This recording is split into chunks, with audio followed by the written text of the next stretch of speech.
Hai sahabat Hartiga, ketemu kembali di video ini. Seperti yang saya sudah cerita kemarin di video minggu lalu, saya kenal kerahiman itu lewat saudara sepupu saya, dan dia memperkenalkan saya tentang doa koronka. Kali ini saya mau bahas tentang doa koronka.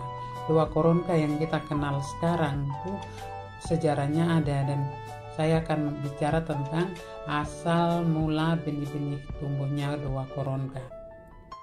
Pada satu malam di kamar Suster Faustin, ia melihat malaikat pelaksana murka ilahi. Malaikat ini memakai pakaian yang sangat menyilaukan dengan wajah yang cemerlang, dan di bawah malaikat punya kaki itu ada awan. Dari gugusan awan itu, petir dan halilintar meluncur ke arah tangan malaikat ini, dan tidak sampai situ saja. Petir dan halilintar itu keluar dari malaikat punya tangan dan kemudian ingin menyambar bumi. Begitu Suster Faustin melihat tanda ini, tanda di mana guntur dan kilat siap sambar dan hancurkan bumi, Suster Faustin langsung dia berdoa memohon supaya malaikat tunda menjalankan perintah Tuhan untuk hancurkan bumi. Khususnya di satu tempat yang karena alasan yang sangat tepat, Suster Faustin tidak mau sebut nama tempat itu. Lalu Suster Faustin minta kepada malaikat supaya tunda dulu, dia punya tugas supaya manusia bisa menyesal, memohon ampun dan bertobat. Tapi Suster Faustin punya permohonan itu hampir tidak ada artinya sama sekali terhadap murka ilahi. Beberapa saat kemudian Suster Faustin melihat Tritunggal Maha Kudus hadir dengan kuasa keagungannya sampai menembus jiwa Suster Faustin, dan Suster Faustin tidak berani lagi mengulangi permohonan tadi.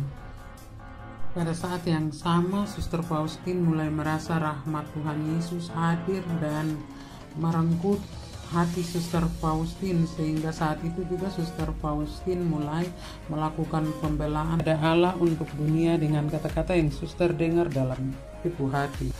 Suster Faustin bilang ketika dia berdoa dengan kata-kata yang dia dengar di dalam ibu hati, dia melihat ketidakmampuan sang malaikat. Malaikat itu tidak mampu melaksanakan hukuman adil yang setimpal dengan dosa-dosa. Jadi Suster Faustin mengatakan bahwa dia belum pernah melihat sebelumnya waktu dia berdoa dengan kekuatan batin seperti itu, sampai malaikat pun tidak sanggup melaksanakan hukuman Allah ini. Kata-kata yang Suster Faustin doakan itu bunyinya seperti ini. Bapa yang kekal, kupersembahkan kepadamu tubuh dan darah, jiwa dan kealahan putramu yang terkasih, Tuhan kami Yesus Kristus, demi dosa kami dan dosa seluruh dunia. Demi sengsaranya yang pedih, tunjukkanlah belas kasih-Mu kepada kami. Ketika Suster masuk kapel keesokan harinya, Suster juga mendapat pesan seperti ini.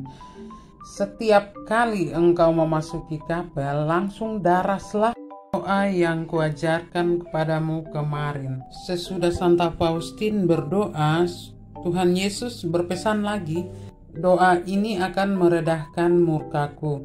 Engkau harus mendarasnya selama 9 hari dengan menggunakan rosario.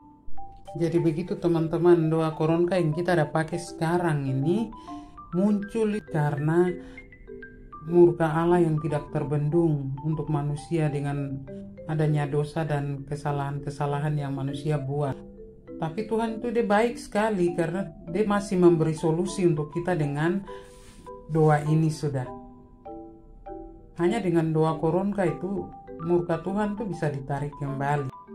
Kalau teman-teman sudah lihat video saya sebelumnya tentang sepupu saya yang tenggelam dengan kapal Dimas Raya 2 di lautan lepas, sepupu saya itu selamat karena sebelumnya sudah berdoa koronka. Lalu dalam kisah malaikat pelaksana murka ilahi ini, karena doa koronka yang Suster Faustin daraskan, akhirnya murka Allah itu benar-benar tidak dilaksanakan. Demikian teman-teman, benih-benih doa koronka muncul dalam devosi kerahiman ilahi. Nanti kita akan bahas di video berikutnya tentang rumusan doa, jadi cara berdoa Koronka seperti apa. Tunggu video selanjutnya ya teman-teman.